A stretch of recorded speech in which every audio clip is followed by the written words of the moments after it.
चलेंगे बेटा। Faraday's second law बेटे जो है, what do we mean by Faraday's second law? As you have said that this needs rediscussion. तो पहले बेटे मैं स्टेटमेंट पार्ट इसका Faraday's second law का आपको एक बार बता देता हूँ कि जो सेकंड लॉ है इसका स्टेटमेंट पार्ट क्या है. Then we will be focusing upon the mathematical detail also. According to Faraday's second law बेटा, the induced EMF produced in a coil. Okay बेटा, ठीक है बेटे.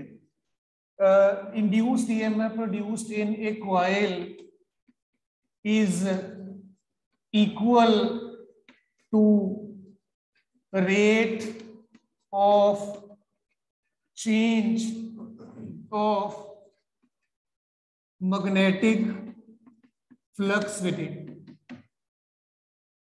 In simple words बेटा, we can say that कि जब भी हम बात करते हैं induced EMF की बेटे, induced EMF E जो है ये डेल्टा फाई अपॉन टी के बराबर होता है.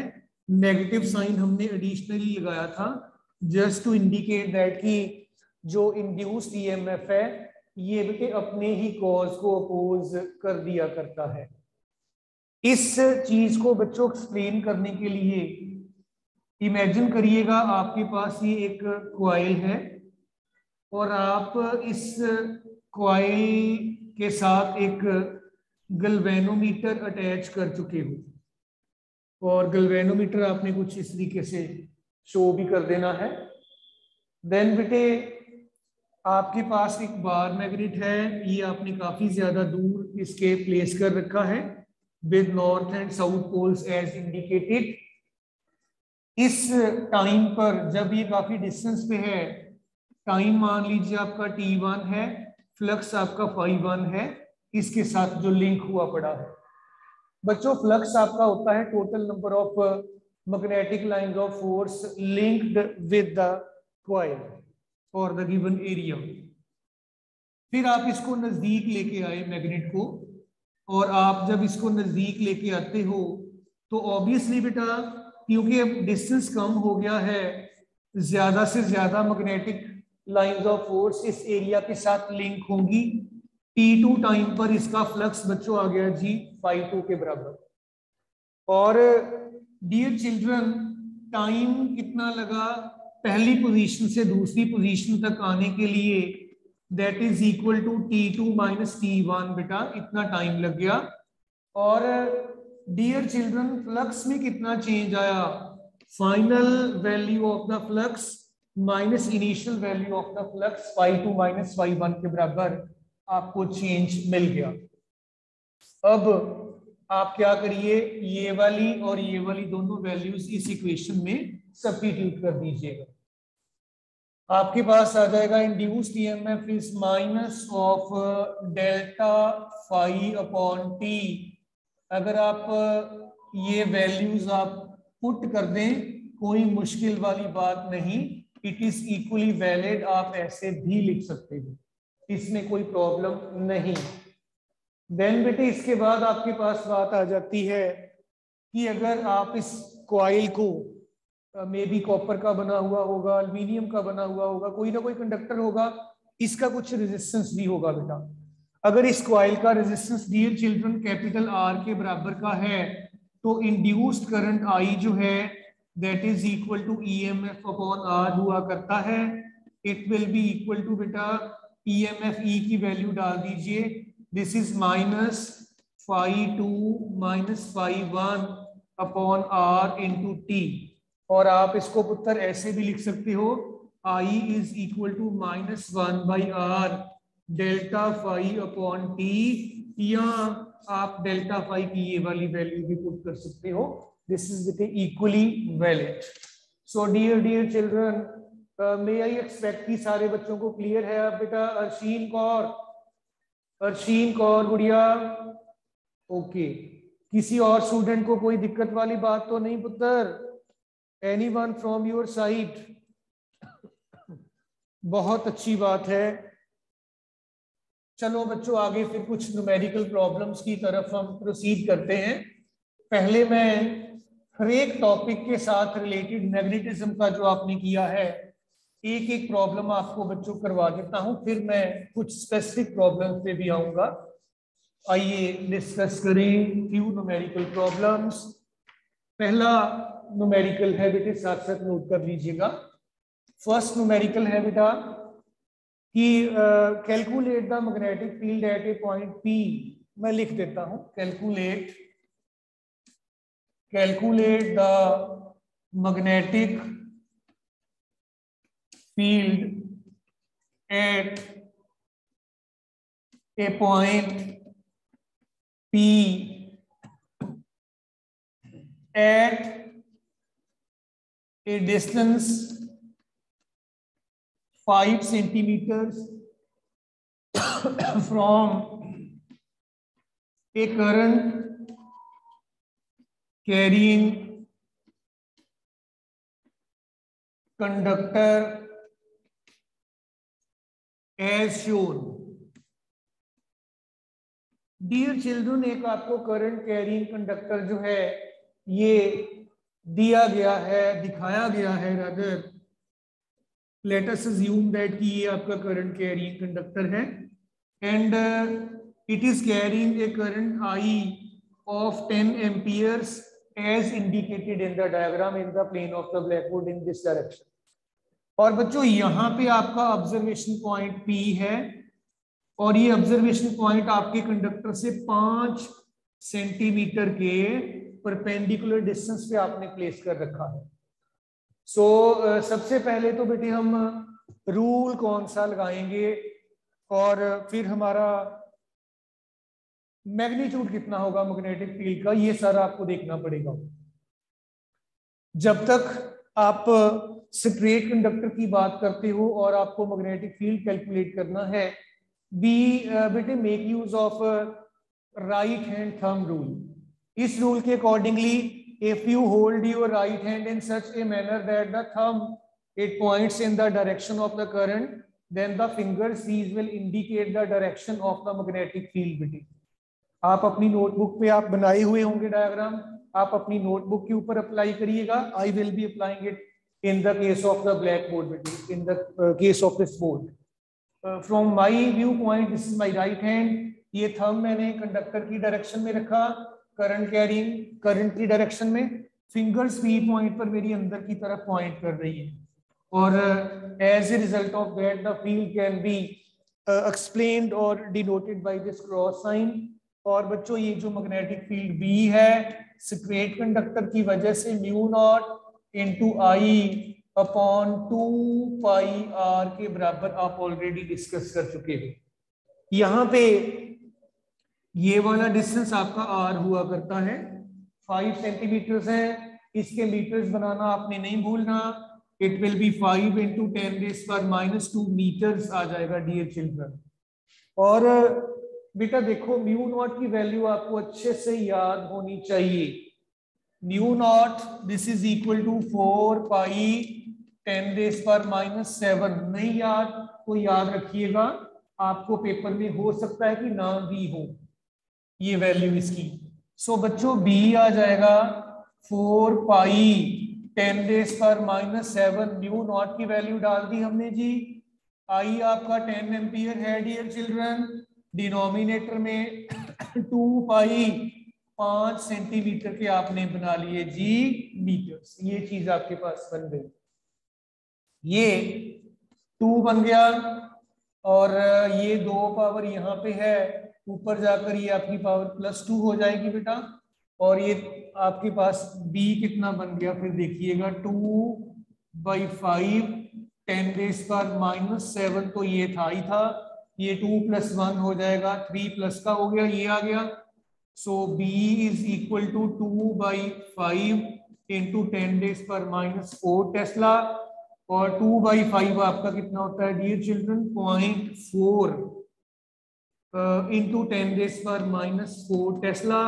या आप ऐसे कह लीजिए इट इज 4 into 10⁻⁻5 टेस्ला। सारे स्टूडेंट्स उत्तर चेक करिएगा, you are getting the same or not. अगर कहीं कोई डिस्क्रिपेंसी है तो मुझे बताइए, so that can be resolved again. और ये मैग्नेटिक फील्ड की डायरेक्शन आपको जरूर मेंशन करनी है, नहीं करोगे तो इनकम्प्लीट माना जाएगा आपका आंसर। तो we will say that it is perpendicular to the plane of blackboard, आप लिखोगे perpendicular to the plane of the notebook and directed inward। आप अपनी कॉपी के विद रिस्पेक्ट टू लिखोगे। 10th वाला बच्चा क्यों आ रहा है इधर, राइट बेटे? सो इन दिस वे आप इसको डियर चिल्ड्रन सॉल्व कर सकते हैं। So once again Aditi, Narula, Ankita, सब बच्चों का नाम नहीं ले पाऊंगा मैं। In the end Janvi, Pushkar, Aditya Sharma, सारे बच्चों को उत्तर क्लियर है तो मुझे जरूर बताइए। ईमानी, वेरी नाइस, बहुत बढ़िया। चंक, thumbs up for you also. So dear children, इसके बाद में एक आपको सर्कुलर कॉइल के साथ यही पर्टिकुलर्स लेकर सॉल्व करके बताता हूं, जरा फोकस करिएगा। तो आप लिख लीजिएगा, calculate the magnetic field at the centre of a circular coil as shown in the figure. Calculate the, लिख लो उत्तर, आप अपने आप ही लिख लेना। Calculate the magnetic field at the centre of a coil. ये मैं कॉइल ड्रॉ कर देता हूं। यस, ये कॉइल है आपका जी, और इस कॉइल का मैंने बिल्कुल बेटे पैरामीटर्स उस वाले ही रख लेने हैं, ताकि एक बार आपको कंपैरिजन भी हो जाए कि कितना आपका जो है ये फर्क आता है दोनों केसेस में, जब आप उसी स्ट्रेट कंडक्टर को फोल्ड करके सर्कुलर कॉइल का शेप दे देते हो। 5 सेंटीमीटर रेडियस, और ये सेंटर, ये करंट आपका इस केस में मैं अगेन 10 एम्पियर उसी जितना ले रहा हूं कंपैरेटिव स्टडी के लिए। बच्चों, आप एक छोटा सा हिस्सा इस करंट कैरिंग कॉइल पे ले सकते हो। Right hand thumb rule apply कर लीजिए। फिंगर्स मेरी ओ पॉइंट पर बाहर की तरफ डायरेक्टेड हैं, perpendicular to the plane of the black board and directed outward. आप अपना करके देखिए। आप अगर अपनी नोटबुक के ऊपर अप्लाई करोगे, it will be perpendicular to the plane of the notebook and directed upward आ जाएगा। आप कुछ इस तरीके से लिखोगे। सो बेटा, मैग्नेटिक फील्ड की वैल्यू होती है mu naught into I upon 2r। See the difference, यहाँ पे पाई नहीं आया, यहाँ पे पाई था, यही दोनों में फर्क है। और अब आप सिंपली वैल्यूज पुट कर दो। 4 पाई 10⁻⁻7, 10, this is 2 and this is 5, 10⁻⁻2, और b आपके पास आ जाएगा जी 2/5 पाई 10⁻⁻7 प्लस 3, कुछ इस तरीके की चीज बनेगी, and it will B 0.4 pi 10⁻⁻4 Tesla. आप इसको 4 पाई 10⁻⁻5 टेस्ला लिख सकते हैं।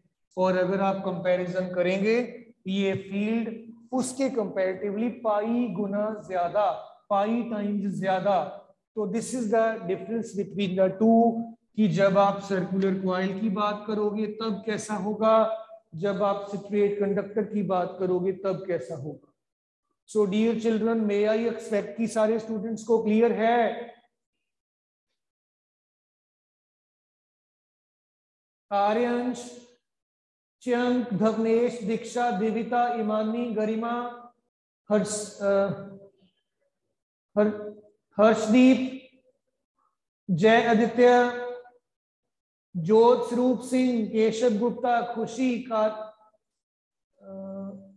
यस, कृतिका, मिष्टी, नैना, पार्थ, आनंद, प्रभगुण कौर, प्रभनूर सिंह, बहुत बढ़िया, वेरी नाइस टू। हाँ जी, अरमान कुछ कहना चाहता है। हाँ जी अरमान जी बोलिए। सर ये जो 2 है वो 4 के साथ कट नहीं हो सकता?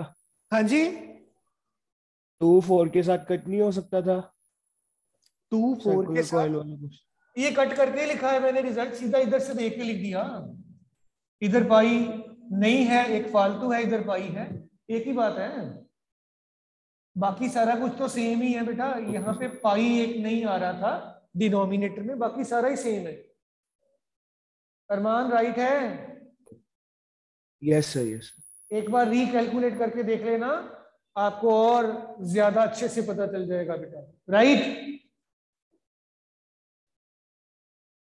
चलिए बेटे आगे चलते हैं। एक छोटा सा प्रॉब्लम और लिखिएगा। Calculate the magnetic field. Write down dear children.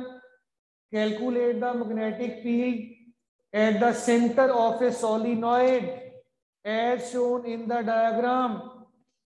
Statement लिख लीजिएगा, मैं फिर डायग्राम बनाता हूं बेटा। Calculate the magnetic field at the centre of a solenoid.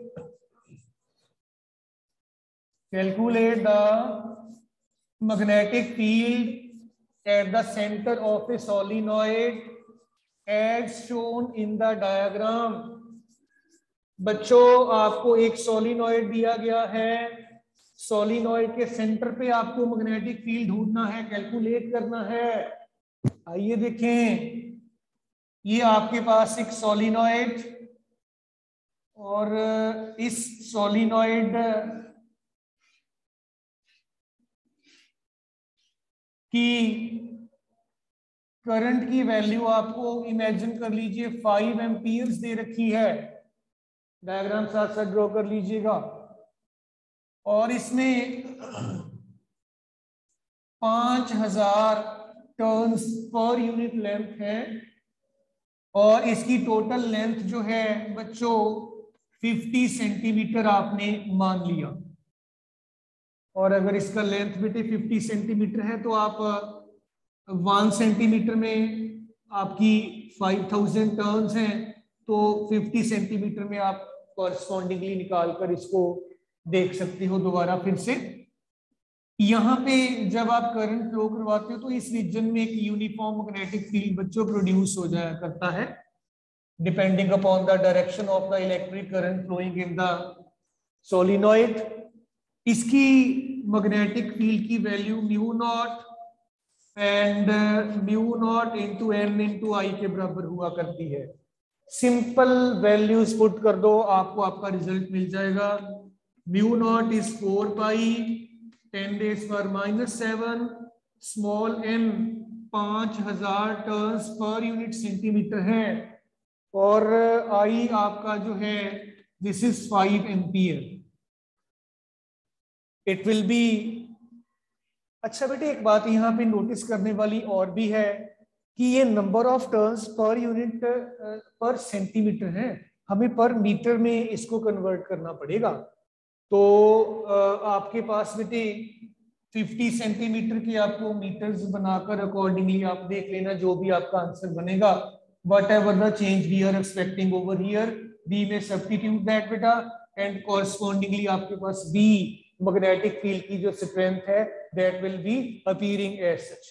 So in this way, when we say that the current I, it is flowing through this particular solenoid, whatever the magnitude of the current is there, here in the intermediate region, in the middle region, a uniform magnetic field is produced. Outside the solenoid, there is no magnetic field at all, because outside the solenoid, either the magnetic field becomes 0 or it is very, very, very weak, and we don't consider it for the purpose of our practical or theoretical results.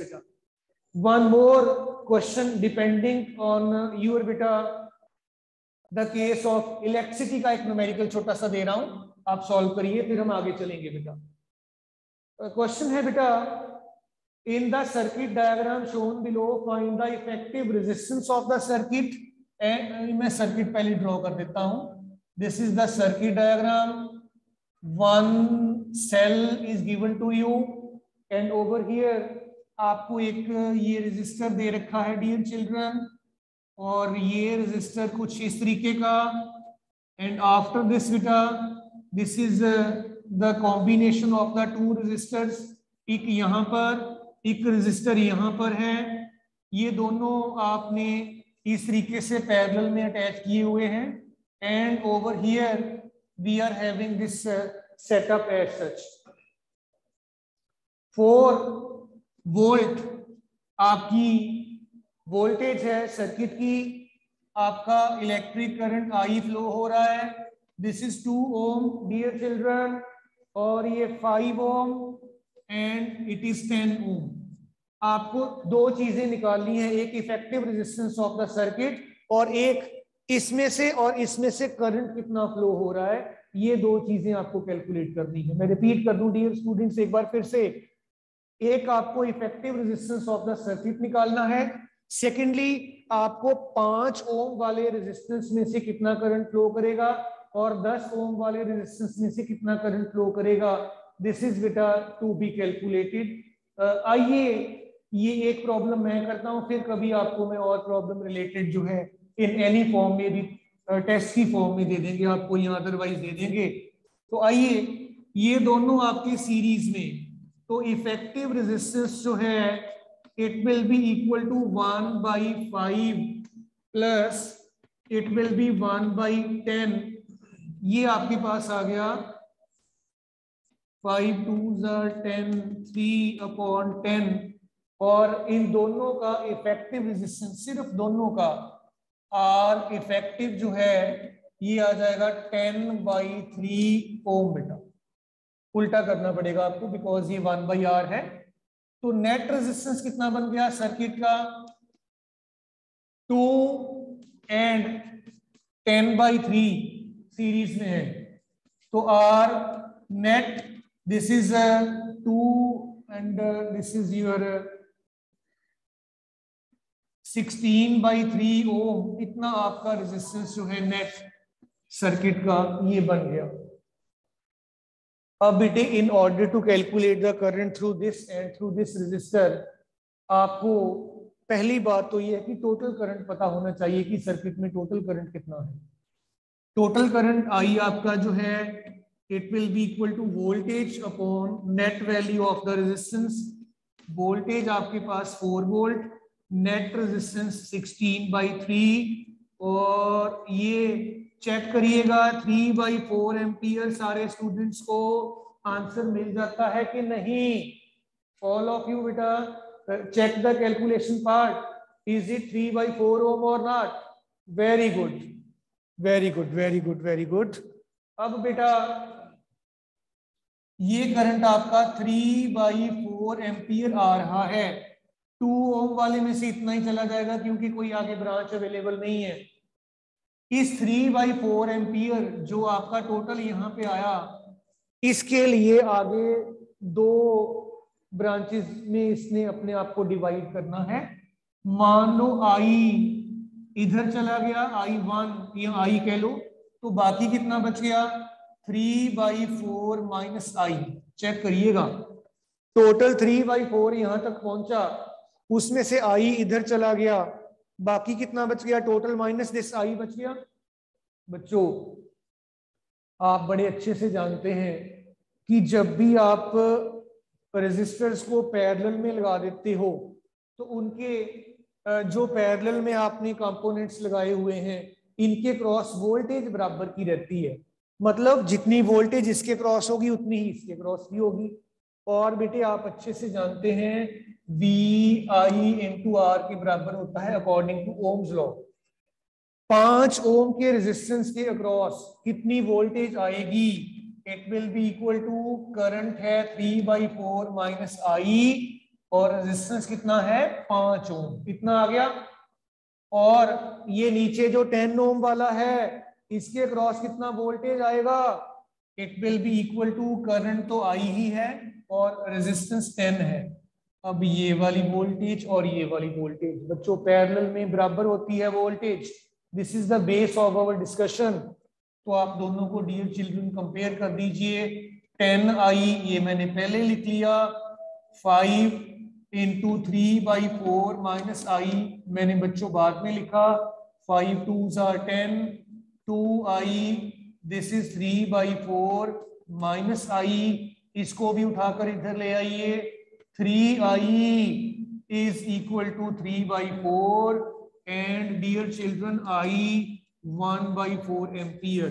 मतलब ये जो 3/4 ampere आ रहा था इसमें से 1/4 ampere आ गया 10 ओम वाले में से, इतने इसमें से 1/4 एम्पियर आ गया, इनका फर्क ले लो, बाकी कितना बच जाएगा, I think it will B 2/4 यानी 1/2 एम्पियर बच जाएगा। यहाँ पे आप सब्स्टिट्यूट कर दीजिए, यहाँ पे कर दीजिए चाहे, सो आपका जो ये करंट यहाँ पे आप आई की वैल्यू पुट कर सकती हो, it will be equal to 3/4 minus 1/4 2/4 1/2 ampere, 1/2 इधर चला जाएगा एम्पियर एंड 1/4 एम्पियर आपका इस तरफ चला जाएगा। So this is the way to deal with this problem. All of you बेटा एक बार क्रॉस चेक करिए, मुझे बताइए कहीं पे कोई दिक्कत वाली बात है तो। ऑल ऑफ यू बेटा, अरमान कुछ कहना चाहता है, बोलिए जी। सर हम नॉर्मल फॉर्मूला लगाकर नहीं कर सकते थे ऐसे? बिल्कुल कर सकते हैं, नो प्रॉब्लम, ये तो एक तरीका है, आपको बताया कि आप ऐसे कर सकते हो, आप अपने सिंपली नॉर्मल फॉर्मूला लगा दीजिए, वो हो जाएगा, कोई बात नहीं है। सर नहीं आ रहा ना, पर आपके जैसे सेम नहीं आया मेरा, 5 एम्पेयर 5 ओम वाले का 4/5 एम्पेयर आया फिर। नहीं फिर आपका देखो, अगर 4/5 आएगा ना, इन दोनों करंट्स को ऐड करके देखिए, वो इसके बराबर भी आना चाहिए बेटे, कहीं में भी हो सकता है कि कैलकुलेशन में कोई गलती हो गई हो, एक बार रीचेक कर लीजिएगा, आ जाएगा आपका। ओके ठीक है जी।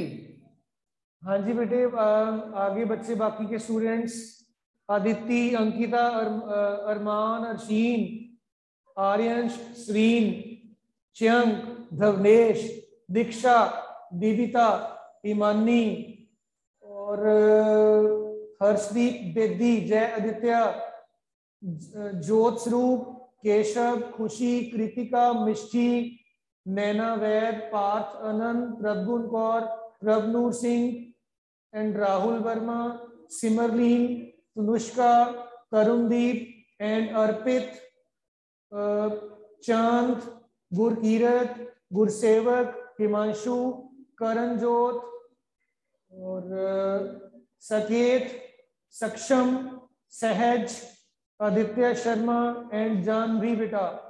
किसी भी स्टूडेंट को कोई दिक्कत वाली बात है तो बताइए, ऑल ऑफ यू, सारे बच्चों को सारा क्लियर है बेटा? ओके बेटे, वेरी नाइस। तो कल फिर बेटे हम पहले एक्सरसाइज कंप्लीट करेंगे, आप अपनी एनसीईआरटी की बुक कल अपने पास रेडी रखिएगा। कल magnetic effects of current and magnetism की पहले एक्सरसाइज करेंगे, फिर आगे चलेंगे जो भी करना है। So that's all from my side for the day. Thank you all बेटे।